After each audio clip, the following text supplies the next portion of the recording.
చెప్తాను జై శ్రీరామ్ అని నేను చెప్తాను. శ్రీరాముడు ఎవడు? మర్యాద పురుషోత్తముడు. ప్రళయం దాకా తల్లిదండ్రులను ఏ విధంగా గౌరవించాలా, భార్యతో ఏ విధంగా ఇది చేయాలా, అదేవిధంగా రామరాజ్యం అంటే రామరాజ్యంలో కుక్క కూడా ఆకలితో ఉండదు. రామరాజ్యంలో ఇళ్లకు తలుపులు వేయరు, మహిళలకు పూర్తి రక్షణ, తప్పు చేసేవాడే ఉండడు. దాన్ని రామరాజ్యం అంటారు.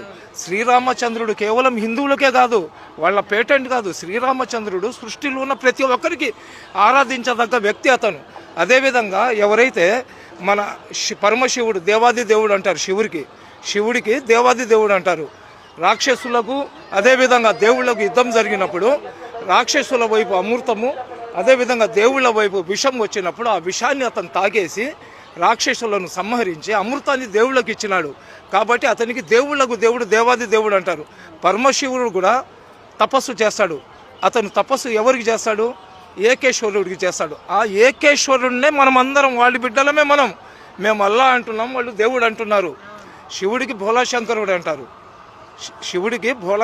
అంటారు, నీలకంఠేశ్వరుడు అంటారు. అదేవిధంగా మనకు ఆది దేవుడు ఎవరు? హిందువుల ఆది దేవుడు ఎవరు? గణపతి పేరు ఎత్తకుండా పూజ చేస్తే ఆ పూజ పూర్తి కాదు.